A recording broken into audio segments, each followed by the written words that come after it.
What's up, my friends? David Moss Jr. here, and in this video we're going to take our brand new Ice Barrel 300, which is fully insulated, and we're going to hook it up to a chiller. Now this is going to be a DIY, do-it-yourself. I'm going to show you exactly how I did it, and it's working great, so let's jump right in.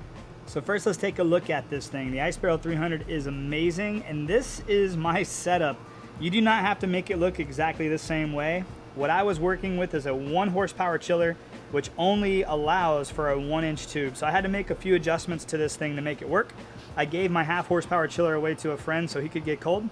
If you're using a 1/2 horsepower chiller, which is a little less expensive, that will work with this thing absolutely perfectly. And you can use 3/4 inch tubing and all 3/4 inch components, which will make this extremely easy. So in this video, I'm gonna be talking about using all 3/4 inch components because that is exactly what the Ice Barrel comes equipped for. 3/4 inch holes are already ready to go. So it's gonna look a little bit different than this, not by much, but just a little bit different. And I'll explain as we get to each step. I'm gonna make this as simple as possible. And if you do decide to upgrade to a 1 horsepower chiller, which you don't necessarily need, not for the insulated barrel, I'll show you the adapters that you're gonna need, and it will make it super easy, and everything else will be exactly the same. So first, let's talk about what you're gonna need. First and foremost, you're gonna need an Ice Barrel 300. This whole video is based off of hooking up a chiller to the Ice Barrel 300. Secondly, you're gonna need a chiller. I highly recommend Active Aqua. I've had no issues with Active Aqua. This has been a machine. I had a 1/2 horsepower chiller for a very long time. I gave it to a friend and it's working great for him. This is a 1 horsepower, but you can go with the 1/2 horsepower. The 1/4 horsepower might even work well with this because the insulation is incredible. Third, you're gonna need a pump. This is the Active Aqua submersible pump. It's gonna come in a box that looks just like this, but it's also an inline pump. And I'll show you exactly how I did that. You're gonna need a strainer. That's what I use to filter the water. And you're gonna need some tubing, a few adapters, and some hose clamps. All right, so now let's talk about some of the adapters that we're gonna need. First and foremost, these are what are gonna come on your Ice Barrel 300. They are gonna be the plugs. This is gonna be the plug at the top, so you can use the 300 as just an ice bath, and it works great for that. This is the spigot that goes on the bottom. As you can see, they're threaded 3/4 inch holes already in the Ice Barrel. So you're gonna unscrew these and set these off to the side. You don't wanna lose those in case you're ever gonna wanna use those again. Next, you're gonna want an adapter that has thread on one side and a barb on the other. You're actually gonna want to have 2 of these. That's right here, 2 thread to male tubes. Where this is gonna go is at the top hole of your Ice Barrel, and that's gonna connect the tube to the out hole of your chiller.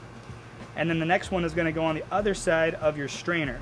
So your strainer is going to plug directly into the bottom of your Ice Barrel, and then this is going to go straight into the side of the strainer, connecting a tube to the pump, connecting a tube to the chiller. And that is all that you're going to really need. It's going to make it super simple.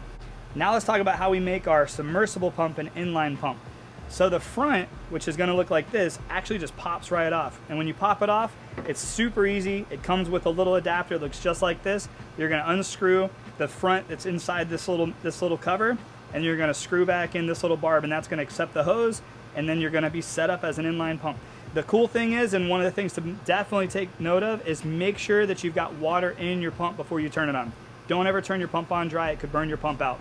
So because I had to use 1-inch tubing on mine, I had to get a 3/4 inch thread to a 1-inch adapter so that I could hook everything else on my chiller as a 1-inch. So you will not necessarily need this if you're starting from scratch. I highly recommend going with all 3/4 inch tubing, all 3/4 inch components. It will make it super easy. You won't need all the stuff that I have here, but if you have a 1 horsepower chiller like me and you're gonna convert, you're gonna need a couple more adapters here. And I'm gonna put these kits in the description of the video, so it'll make it super easy. You can order everything you want, everything you need on Amazon, make it very, very easy for you. But if you're gonna go with a 1 horsepower chiller that uses bigger tubing, you will need a few adapters, but it's not gonna be that hard to do. And then other than the tubing, the last little thing you're gonna need is gonna be a few hose clamps. Now, because I also went with the 1 horsepower and the 1-inch tubing, the tubing on that was very, very, very hard to get onto the tips, so I didn't really even need to use these. But when you're using the 3/4 inch, it's a little more pliable, so you will need to use these hose clamps. All right, now let's go through exactly how this is gonna work. All you're gonna do is you're gonna use that thread to thread adapter, and you're gonna go ahead and thread it into the bottom hole of your Ice Barrel 300. Then you're going to screw your filter, your strainer, your inline strainer into the other side of that thread. The strainer we use has to have threads going into them, so that's why you need that adapter. Then you're gonna hook up your other adapter on the other side that's gonna have a barb on it. on the other side of your strainer. Make sure that the arrow is pointing towards the chiller, away from your barrel. That lets you know the way the water is flowing. You're gonna connect a tube. I made it look like Hot Wheel City. My son loves this. He says it looks like Hot Wheel City. And then you're gonna make sure your tube goes without any kinks directly into your inline pump, the front of your inline pump. And then you're gonna have another tube that's gonna go from the top of your inline pump all the way into the in spout of your chiller. That's where the water is gonna get really chilly. So a lot of people ask me questions like, do you need a pump if you have a chiller? Absolutely. The chillers don't necessarily, most of them, especially the Active Aqua, do not have pumps built in. So you're gonna want a pump that's gonna pull the water from your barrel and push it into your chiller, and that's why this Active Aqua submersible / inline pump is my go-to. It's also an 1100 gallon per hour pump, so it's extremely efficient and it moves a lot of water, keeping my water really, really cold. So once the water goes through your pump and into your chiller, this is where it's gonna get nice and cold. Here's the crazy thing. If you see I'm sweating, I'm dripping sweat. It's 117 degrees heat index right now in Florida. What in the world? So it's extremely hot. This was baking in the sun all day until now. This is like the perfect time. It's a little overcast for me to film this, and that's why it's taken me so long to get this video out there for you guys. I've had it set up for a few days and tried it out and everything's been great, but we just haven't had the greatest weather to film in. But your chiller is gonna make your water nice and cold. I have it set at 44. Right here in the middle of the day, it's literally 2:58. It is 44 degrees, which never happened with any of my other setups. Matter of fact, I have another setup sitting right here that I have it set at 49 and it's 56 degrees. So that tells you anything. This heat is very difficult for these chillers to work through, and that tells me that this ice barrel has incredible insulation and it's working like a champ. So now the water's gonna go through your chiller, and then from the outspout, you're gonna have another tube that's gonna connect to the top of your ice barrel, and this is where you're gonna have another one of those adapters that's gonna thread into the barrel with a barb sticking out so you can put your tube in there. And if you're using all 3/4 inch components, it's gonna make it very easy for you because you can use 3/4 inch tubing, 3/4 inch tips, 3/4 inch tips, because the ice barrel is also set at 3/4 inch, so it makes it very, very easy. Now I want to take a quick second to go back through the diagram and go over exactly what you're going to need, because I want to make sure this is the easiest DIY build you've ever done.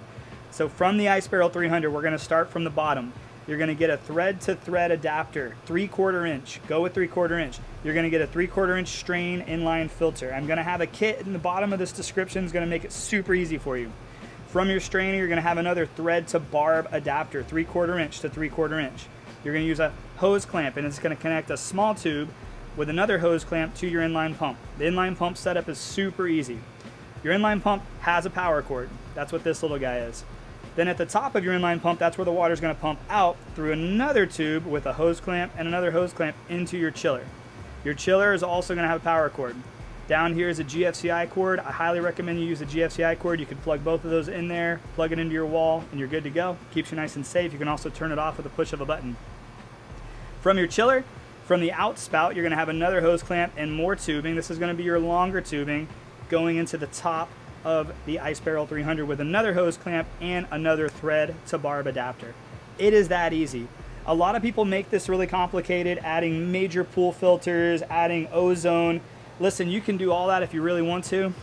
My Ice Barrel setup that I've had running for almost a year now has been the easiest one for me to maintain, the easiest one for me to keep clean, the easiest one for me to drain, the easiest one for me to let people experience cold plunging. Now let's give this bad boy a test run. So if you haven't seen my full review video of the Ice Barrel 300, I'm gonna put that at the end of this video. What I love about the Ice Barrel 300 is it's easy to get in. You don't need a stool to get in anymore. There's a nice little seat. It's only a couple inches high at the bottom, but it makes for a very comfortable plunge. There's armrests on the side, which are also easy to grab handles on the outside of the plunge, so it's easy to move. Have you ever tried talking to a camera in 44-degree water? It's a little bit tough. So what's cool is the top spout where the water's coming in from the chiller is literally pushing cold water right into my lap, and it feels amazing. So now I want to tell you guys, if you haven't bought yourself an Ice Barrel 300 yet, go ahead and do so. Order it today. You can use discount code MAUS, that's M-A-U-S. It will save you $150 off your purchase. You can also get the Ice Barrel 400. They have maintenance kits, ice blocks, and a lot of other cool accessories. Another fun thing, if you're interested, is I actually have a merchandise shop attached to my YouTube channel where you can get hats that say, I like to get cold. You can get shirts, tank tops, even towels that say, I like to get cold. It's all premium gear. I wanted to make sure it's really good stuff. So make sure you check that out if you're interested in getting some merchandise that lets people know how much you like to get cold.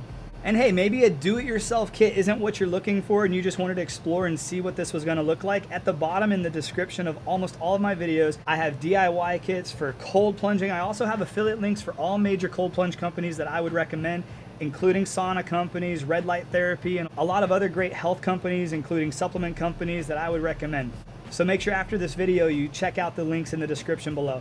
So thank you guys so much for watching. I appreciate it. You guys have a great day. I'll see you on the next video, and God bless.